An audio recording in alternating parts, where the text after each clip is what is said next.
Welcome to Local 5's special honoring Governor Robert D. Ray. I'm Stephanie Engelson. And I'm Jack Miller. Thanks for joining us this afternoon. We are bringing you live coverage of the late Iowa Governor Robert D. Ray's procession to the Capitol. These are all of the places that we'll be highlighting over the next hour as the body of the former governor makes its way through Des Moines.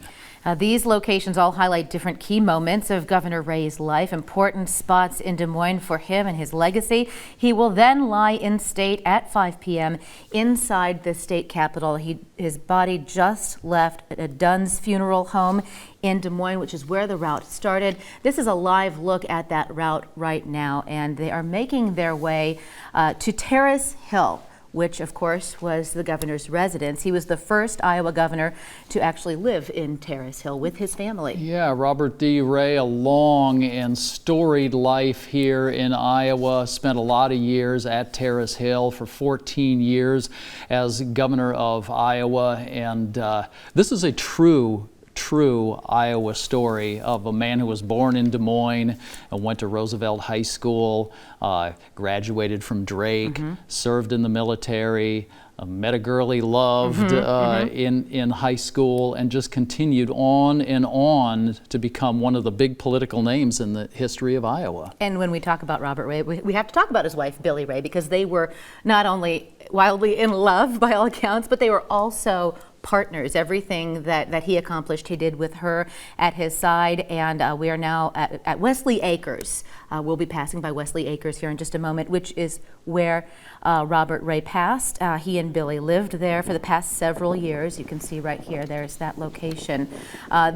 Billy moved in to Wesley Acres to live with Governor Ray because he was suffering with Parkinson's at that time when he died.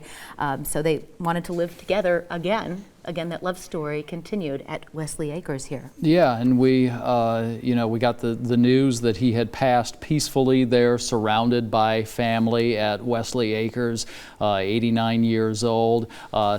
And this is just right down the street from Terrace Hill. So what we're seeing here is a procession that really is kind of capturing a lot of the big moments in the life of Robert D. Ray, from when he was a child to when he became Iowa governor, did a lot of the big things in Iowa. You know, he was president of Drake, interim for a while, and also the mayor of Des Moines for a while on an interim basis. I mean, just the variety of things that he did in his life, and they're all in an interesting way kind of being revisited as we go through the procession. You can see people are starting to gather on the streets of Des Moines to follow the procession. Flag had half staff there at the order of Governor Kim Reynolds, and yeah, people are lining up because he was a beloved leader, and I think many Iowans considered him a friend. He had that type of personality where people felt like they knew him. He felt it very important to speak to people and to work for people, and you can see that reflected here today, people lining up along the route to pay their respects. Yeah, and Iowans, you know, they respect the life that he had. As we take a look here, the Capitol on the left, which is where the motorcade is headed. We've got a few more stops along the way that we're going to take you to, but people are also starting to gather in the rotunda there. And it is a real Iowa story. Iowans love successful Iowans, and we do cherish them. And Bob Ray, as most people would refer to him, you know, folks who didn't know him would call him Robert D. Ray, but the folks that worked with him, you know, back in his heyday would just call him Bob Ray. Bob Ray, and it almost feels uncomfortable to call a governor by, you know, by a nickname Bob Ray. But again, we talk about how he related to people and wanted to be relatable to people, and I think he would probably be tickled by that, by people calling him Bob. From Wesley Acres, he will travel past Roosevelt High School, and it's again a very important spot for him, not only where he went to high school, but this is where he met his wife. They were both in high school at Roosevelt at the same time. They actually became high school sweethearts in the 1940s. And there's a live pic right now of Roosevelt. He graduated in 1946 Then he went and served in the U.S. Army, and I believe he served in Japan. And that was the beginning of a long and cherished relationship with Asia and a lot of the peoples from Asia. And then Robert and Billy started dating in 1945. They actually met at a camp and were counselors together, and then went to Roosevelt. He came back after the war. They were married, and then of course he went to Drake and started his education. Yeah, yes he did. So, Governor Ray and his wife, they met at Roosevelt High School in the 1940s. We have a little bit of information on how the two met and their story, their history in our state. Local 5 Sabrina Ahmed sat down with Chief of Staff David Oman, who knew the couple for decades. Can you put your finger on what the most important thing he did in his life? I was supposed to do, but it was In his whole life? They kept moving it up and down. So. Well, he would probably tell you if he were still around that the most important thing he did was marry his high school sweetheart, Billy Lee Hornberger. They met at Roosevelt High School, and they went to the same church, First Christian, where the funeral services are, and they were lifelong companions and friends with 3 grown daughters and 8 grandchildren, and she never got the accolades that she still deserves for sharing her husband with 3 million people for 14 years, and really well beyond. Governor Ray defined the modern governorship in our state, in my view. He also defined the post-governorship. Sort of like Jimmy Carter and H.W. Bush, after their presidency, stayed active, stayed plugged in, volunteered, led, raised money. That's what Bob Ray did in Iowa, the likes of which no other governor had ever done. How's his wife? Mrs. Ray?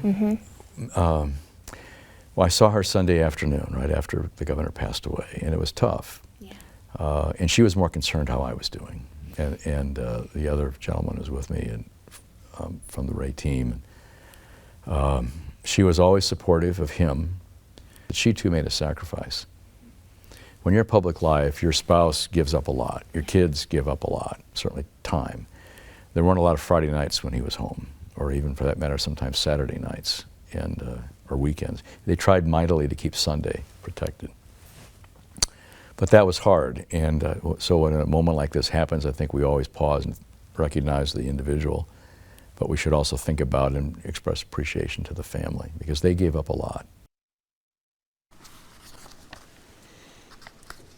So the governor's former chief of staff, David Oman, who has spoken out recently a lot about what a great man he was, telling stories of the dedication and the commitment and the character that he brought to the job, the great relationship he had with his wife, and how she tried to preserve that sense of normalcy in their lives, even though he was leading a worldwide life. Exactly. Governor Ray right now passing Roosevelt High School. And I really do appreciate what Mr. Oman said about their partnership. He was able to accomplish so many different things, not just being a public leader, but what he did in the private sector as well was remarkable. And every turn that he took in his career, he did something that left an impact, and he was able to do that because he had that partner who was helping him along the way. So our respect to Mrs. Ray tonight. Yeah, as governor of Iowa, it was really just the beginning of so many things he did with his life. You know, after he left office, the Rays did move to Cedar Rapids, the only time he lived outside of the Des Moines metro area.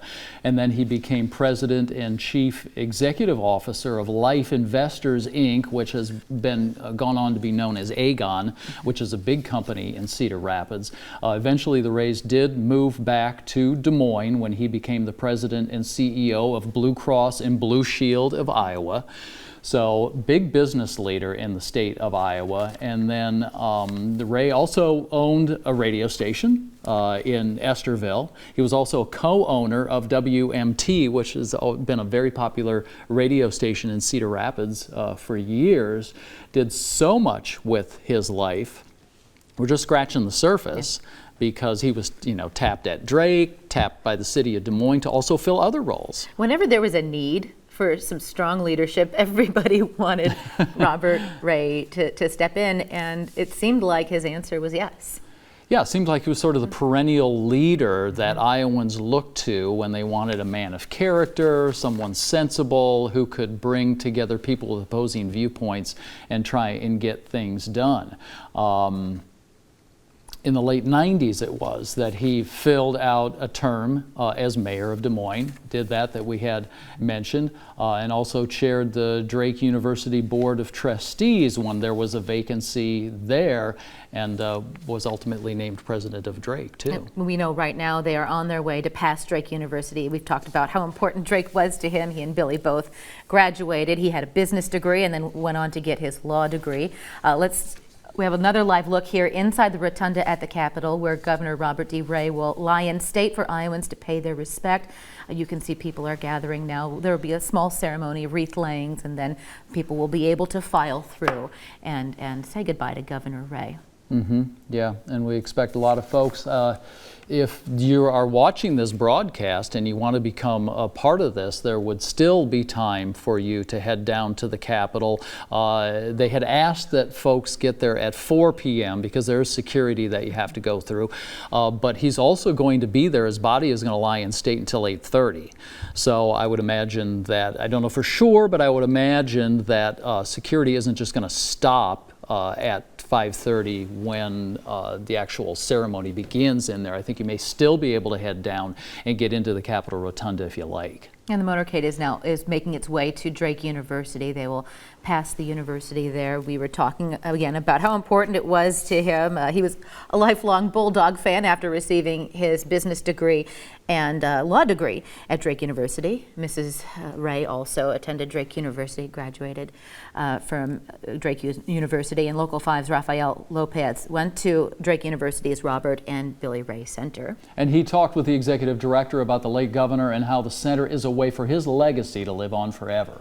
He's one of Iowa's most iconic leaders. Whenever you were talking to Governor Ray, whether it be a crowded room with dignitaries or one-on-one, you were always the most important person in that room. From day one, there was no doubt Robert Ray would break down barriers. You look at the opportunity that Governor Ray presented on the national stage with his humanitarian activities.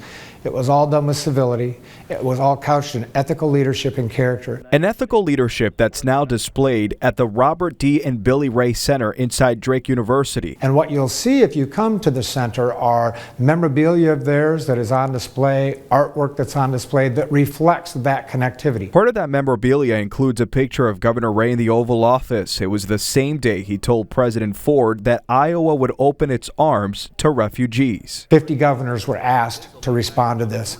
Governor Ray was the only governor that responded. It's been 40 years since that historic day, and even though the governor is gone, be forever grateful for the opportunity to have served and led Iowa. Scott Racker, the executive director of the Robert D. and Billy Ray Center, says the purpose of the center is to offer programs that improve civility and strong ethical leadership. So whatever station in life we have, whether we're a governor or whether we're doing any other profession, we all have that opportunity to demonstrate love, openness, and welcomeness, and be thinking about what things look like from the other person's perspective. And we want to take you back live to the rotunda at the state capitol right now. There will be a wreath laying ceremony. There will actually be 3 wreaths laid near the casket that will be draped in the American flag. And you are looking at the white wreath right now that will be presented by members of the Asian American community here. And one thing Robert Ray is known for around the world is his compassion with how he welcomed refugees from Asia to Iowa when other states simply said, no, we will not. He was instrumental in bringing more refugees here for a new life, for a safe place to live. There's been a lot of talk about that in the last few days. A lot of people were unaware of that because it was right after the Vietnam War, and there were, a lot of people that were wondering what we're going to do. And the federal government asked state governors if they would take in refugees, because there were a lot in the south of Vietnam, because the North had essentially prevailed in that conflict. And so Robert Ray, historically, was the only U.S. governor that responded to that request and gladly welcomed the Asian community here in Iowa, and that legacy continues to this day. It absolutely does. We're going to take you back out to where the motorcade is at this point. They are just about to pass Drake University, and we have heard extensively about the Ray Center at Drake University, which honors both Robert D. and Billy and just the way they lived their lives, and hopes to carry on that legacy of compassion and thoughtfulness. Yeah, and not only did he lead in so many different ways and in so many capacities and show that character is an important quality here in the state of Iowa, but the center is sort of a living repository, if you will, for those values. Absolutely, and I was actually a student at Drake We know when that. he came in to be the interim president, and what was interesting is that you saw, we called him Mr. Ray, a lot of us not knowing that he was a former governor and a very well-respected one at that point, but you would see him around campus and he would stop and talk to all of us and treat you like you're... Tell your story, because we've been talking about Drake. You told me this story a little bit earlier about what just a down-to-earth guy he was in the personal contact you had with him. He walked through at lunch and was asking us how we were doing, what we were having, just being very friendly, and I thought he was just another college professor, and he said, "Hi, I'm Bob." He probably pulled that one on a lot of Iowans over the years. Smiling, and then, when you're a college student living in your bubble, and when you figure out who that was, it was pretty impressive. But that's, I think, how he reached people, was to be on their level and to be real. And it was a touching moment. You felt like you're an important person when you're in his presence. And aren't those the folks that we always fall in love with the most? The ones that really are so accomplished, and they've been so many places, and they've done so many things, and been in the presence of so many other, well-known people and accomplished people. And then when you've got them in front of you, you really got them. They're right there, and they're just another human being sharing time with you. And the motorcade is now moving on to City Hall, again, another spot in Des Moines where Robert Ray left his mark, certainly. He was served as interim mayor of Des Moines in 1997. He had to take over when the mayor passed away. Yeah. Oh, and here is the Asian Garden right there on the river in downtown Des Moines, Robert D. Ray Drive, and also the garden named for him as well. The gardens represent Ray's passion for helping the Asian community, as we said before, in the 70s and 80s, while he served as governor, bringing in thousands of refugees from war-torn areas. After Robert D. Ray left the Capitol in 1983, he didn't stop his service to the community. No, Ray went into the insurance sector, as we mentioned earlier. He and Billy Ray moved to Cedar Rapids for a while, then they moved back to Des Moines, where Ray served as president for Blue Cross Blue Shield of Iowa for 6 years. Then he stepped up to serve as interim mayor of Des Moines. That was 1997 when the mayor died, and he also filled in as president of Drake University in 1998. And before that, 32 years in the Foreign Service, including as ambassador to Cambodia. Kenneth Quinn, he's also the president of the World Food Prize Foundation. He's talking about his favorite memories of working with Robert Ray. Talk to me about how Governor Ray governed when you were working for him for those 4 years. Well, Governor Ray was so open. I came from Washington, D.C. and had been through Watergate.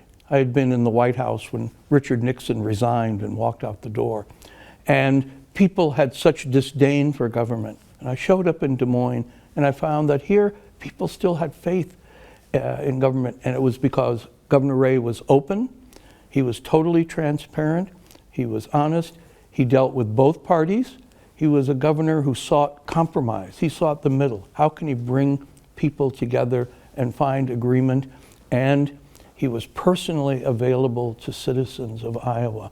He would write a note to thank anyone he had seen during the day, even if they just took his coat to hang it up.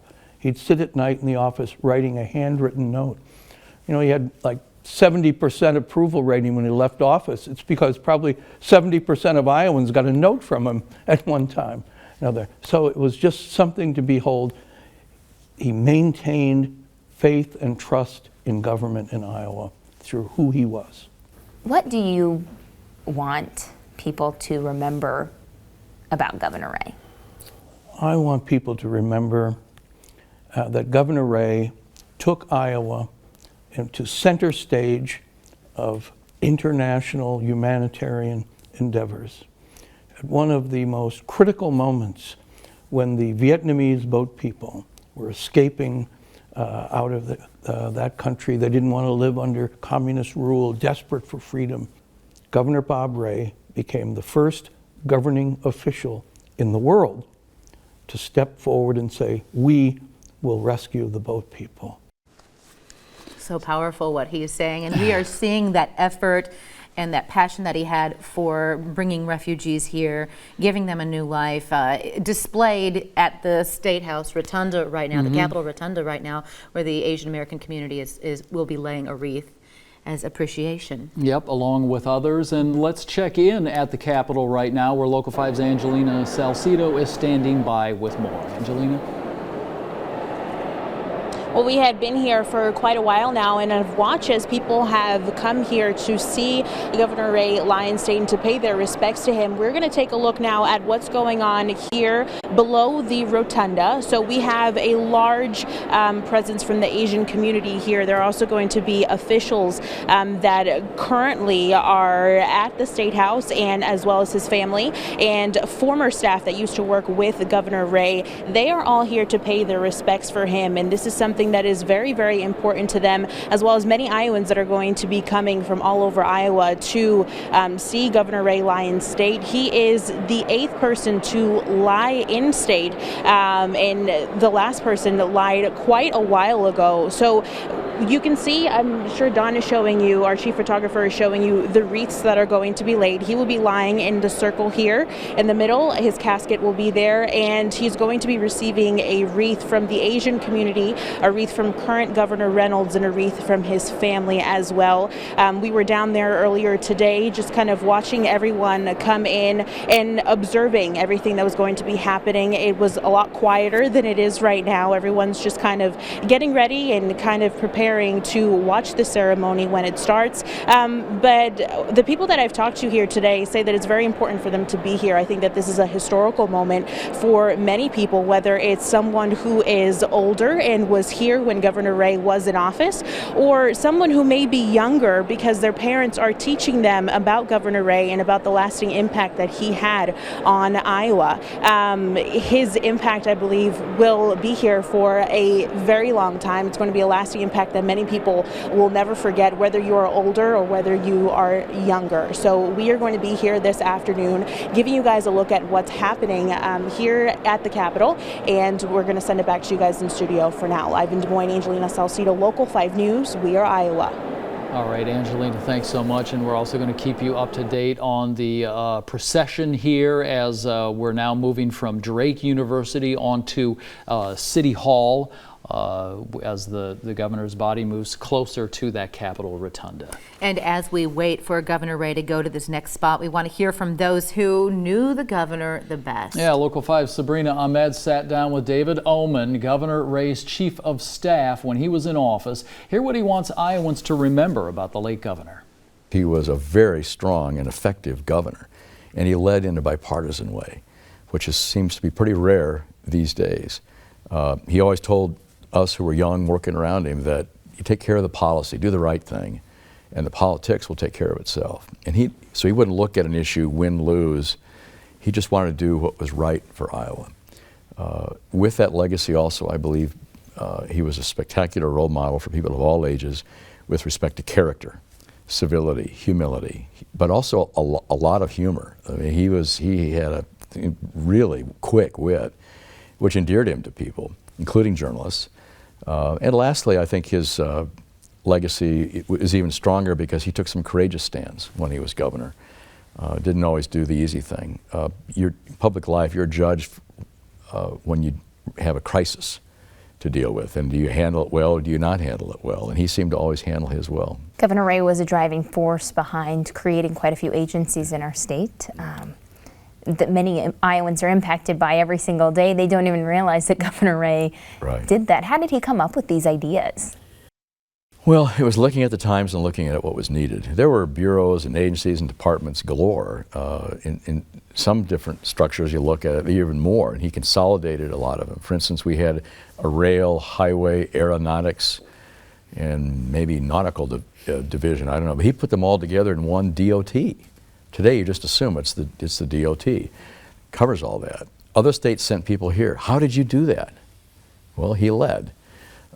He did recognize the energy crisis. We had gasoline shortages, the oil embargo, and so he did set up an energy policy council. He did do some very pioneering work on the environment that probably never got the recognition it deserves.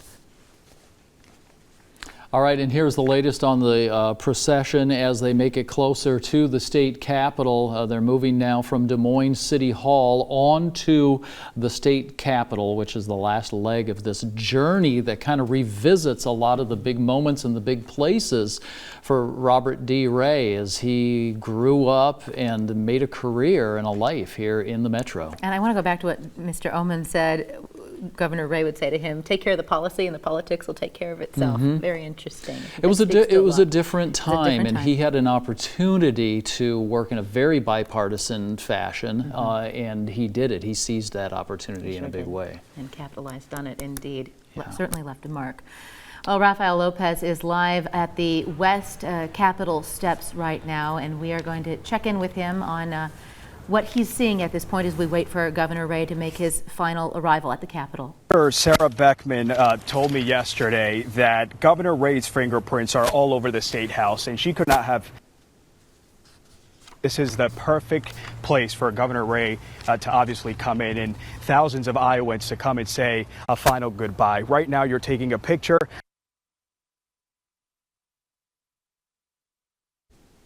All right, so we've lost Rafael there. We'll get back in touch with him shortly, but Governor Ray did go into office. He was elected in 1968, went into office in 1969, and it was a very difficult time to be in office. America was in turmoil. It was the end of the Vietnam War.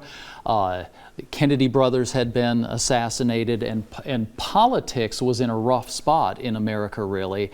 And the feeling is that he came in and wanted to provide a sense of stability, a sense of character for Iowans who were questioning. America was questioning all of its institutions at that point. And he stepped in and tried to lead in a responsible way. And I read that Governor Branstad said that he gave the state an even keel. So you just felt settled with the decisions he was making. I want to read a quote by Governor Ray that was included in his obituary that says, "The happiest people I know are people who are doing things for other people." And that's a great, it's right at the end of his obituary, worth repeating. The happiest people I know are people who are doing things for other people. Governor Robert D. Ray, and that is the credo by which he lived his life. And here we are back in the archives, 1997. This is when Robert Ray was sworn in as the interim mayor of Des Moines. Again, we talked about how when there was a need for leadership, he was often the first people turned to. He took over at a time when the mayor had passed away in Des Moines, so he served from May until November of 1997. Yeah, kind of the pinch hitter of politics and leadership in all of Iowa at so many different levels, in education, in business, in politics. Just really a multifaceted guy with so many talents and abilities. And if you've been down to the City Hall area, you will probably take Robert D. Ray Drive. It was named after him. Also down in that area are the Robert D. Ray Asian Gardens on the stretch of road. Dozens of people visit this. It's a beautiful spot. There's a character garden there included in the Asian Gardens. It's right on the Des Moines River. Definitely a spot to visit if you have not before. Yeah, and there you can see, love to see this archival video of just him in his heyday, a vibrant man. And the folks there in the city council chambers back in 1997 looked like they were awfully relieved to have him join forces with them. Big sigh of relief, and he stepped in to lead at that time of need. We're going to go back to the rotunda. Angelina Salcido is joining us now. Angelina. Well, I have a leader here in the Asian community. His name is Swallow Yan. You are the president and executive director of two organizations. You actually brought students with you from China. They just flew in last night. Talk to me a little bit about why you guys are here today. We feel very fortunate having Governor Ray as our state leader for many years. Our community and students and members have benefited tremendously from his leadership, passion, vision. We feel we owe him a lot for his strong support for Asian American community.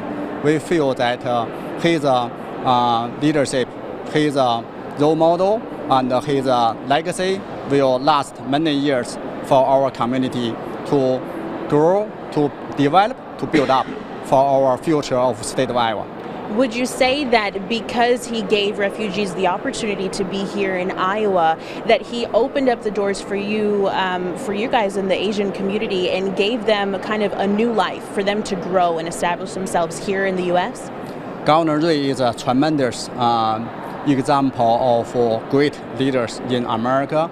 It's not only for state of Iowa. He set up a very good example for Iowa and other states to follow.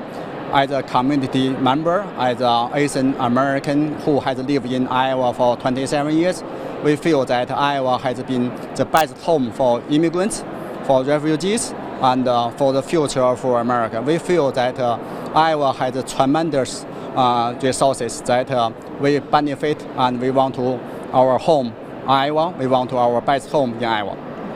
What do you think your students are learning from being here today and getting to witness what is history here in Iowa? The history gives us a very good lesson that our past leaders have built up very strong, solid foundations for our students, immigrants, new Iowans to build up their new lives and new hopes and new families and new community.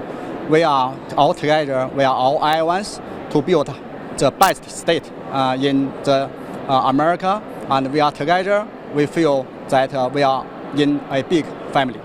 What do you think the importance of the wreath that you guys will be laying on his casket today is?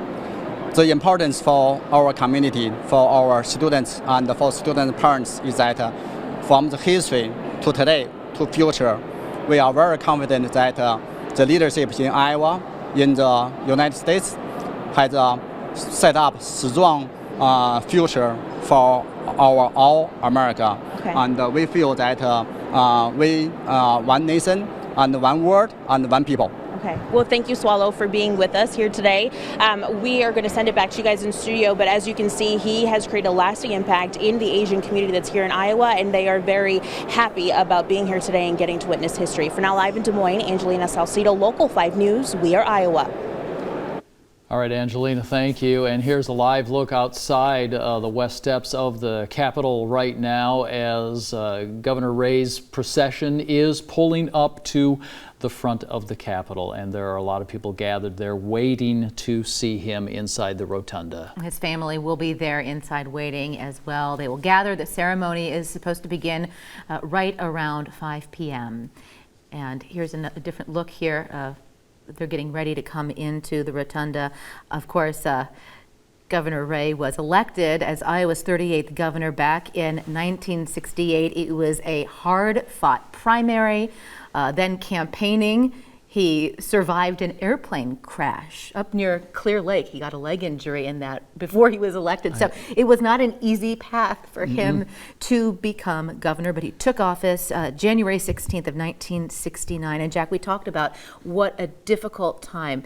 You'd have to be very brave to step up at that time to want to lead. Tough time in politics, yeah, because there was a lot of doubt about the direction of America.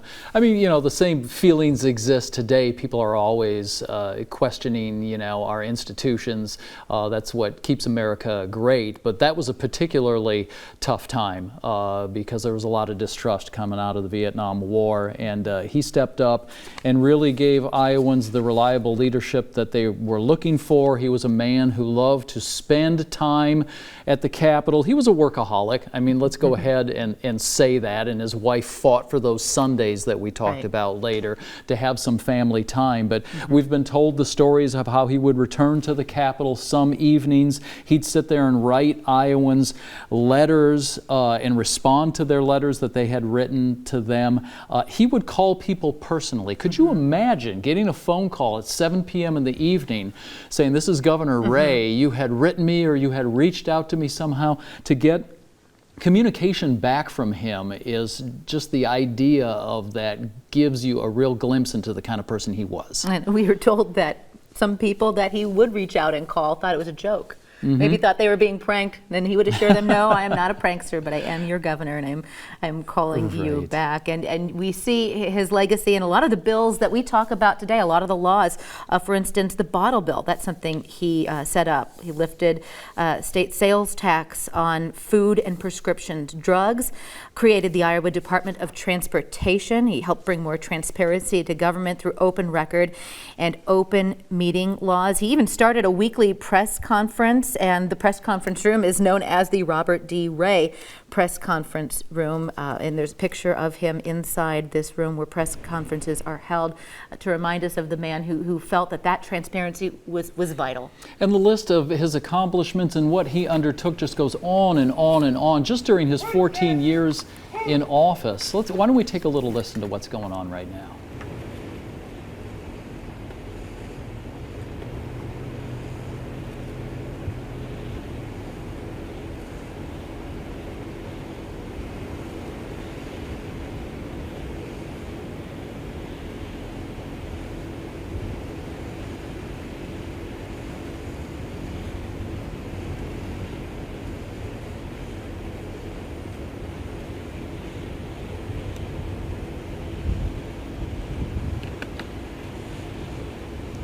So that military honor guard there taking the governor's casket, and they're going to go up the steps and right into the Capitol Rotunda. We're going to stay with this, and I want to tell you a little bit more about the long list of things that Governor Ray was involved in just in his 14 years that he sat in the governor's office. He chaired the National Governors Association.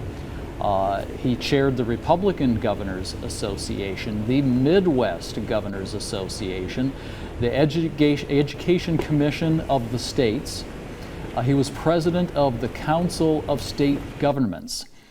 And then in 1974, Time magazine named Robert D. Ray as one of America's rising young leaders in the year 1974. And it's so great to see those old videos of him back in that era. In the late 70s, Governor Ray became a worldwide leader in the humanitarian resettlement of refugees from Laos, Cambodia, Thailand, and Vietnam, as we've mentioned, by helping them relocate, find jobs, and start new lives here in Iowa. And then in 1979, Ray was a member of the U.S. delegation to the Special United Nations Conference of Refugees in Geneva, Switzerland. He later served as a U.S. representative to the United Nations in 1983. So the list of things that he did that put himself in a leadership position and showed how he cared about other people just kind of goes on and on. And what was remarkable about when he said yes, when nobody else would say yes to bringing these war refugees into the state, he didn't want to go it alone. He encouraged Iowans to follow his lead, to step up with financial support and to help bring people here and help them make Iowa their home, as we saw reflected in the man that Angelina just spoke to. There are children here today, students here today, whose lives were changed by Robert Ray. They never knew him, probably, but he will be a part of their family history and of their lives forever. It's one of those names that you hear in Iowa. I mean, I think one of the things that I love about being an Iowan and being in Iowa the most is that there are people, Iowans, that we just love and revere in the sports world and in politics. And Robert D. Ray is a name that you see around your community and you hear. And if you didn't experience it the first time around, you start asking questions. Well, who is this guy? And we have other folks in Iowa who we feel the same way about, but Governor Ray is one of those folks. Yeah, absolutely. He seemed larger than life, but when you met him, he was very down to earth, very kind. So why is Governor Ray choosing to lie in state at the Capitol? His former staffers say he wouldn't have it any other way. He had a long history with this building, loved this building, obviously loved this office. It's almost the perfect setting for him to come back here one last time. If there ever was a person right for the job and a job right for the man, I would say it was the governorship and Robert D. Ray. All right, and here's another live picture right now. As we understand, the governor's casket is about to make its way in to the Capitol Rotunda. This is a live look as that military honor guard is going to bring him in. And as we mentioned before, there will be a brief wreath-laying ceremony. There will be 3 wreaths laid, one by Iowa Governor Kim Reynolds, one by the Asian American community, and another by Governor Ray's grandchildren. So we will be covering that in just a moment. But as you can see with the crowd that has already gathered, and we know there are people waiting to get in to also pay their respects, this will be a very touching night at the state capitol. We understand there are former governors in the crowd as well, and so a lot of dignitaries obviously here gathering for a ceremony of this magnitude. Robert Ray did so many things during his time in office. After his time in office, he was a trustee for the Herbert Hoover Presidential Library and Museum and member of the Greater Des Moines Committee. He was a founding board member of the Iowa Natural Heritage Foundation and a founding co-chairman of Keep Iowa Beautiful. Ray was a strong supporter of Easter Seals of Iowa and Camp Sunnyside, which includes decades as a faithful participant in the annual Pony Express ride. So he got his fingertips into so many different things that makes Iowa what it is. Oh, absolutely. And we talked about the character awards. This is something that comes out of the Robert D. and Billy Ray Center, which is at Drake University. It's a center that promotes civility, not only in leadership, but everyday Iowans. These are all things we can do. And the character award celebrates those 6 pillars of character you may have heard: trustworthiness, respect, responsibility, fairness, caring, good citizenship. And the awards for that for 2018 are coming up on Friday, July 20th, so that will certainly be a meaningful ceremony this year as we remember the legacy of what people of all politics, backgrounds, walks of life called a great leader.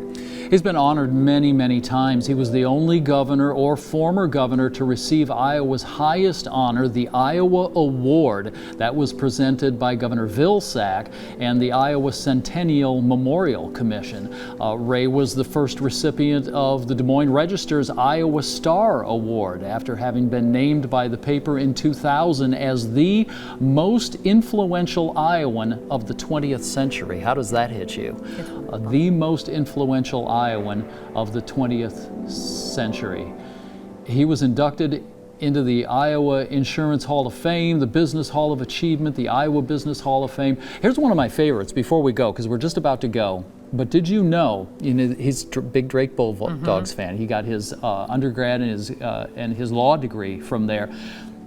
For a time in the 50s and 60s, he was actually a color commentator for Iowa Hawkeyes football games with his radio business partner, Frosty Mitchell. So talk about a guy who did it all. My goodness. He even had an ice cream named after himself. My Anderson Erickson sold for charity, of course. He had a sweet tooth, loved his ice cream, chocolate chip cookies. He was a real man, but he was a great man. Yeah, on a lot of levels. On a lot of levels. And a likable guy. Absolutely. You could just go have a beer with, one of those kind of guys. And they are gearing up right now at the Rotunda for a special ceremony. There he is with his ice cream. Love that picture of him smiling.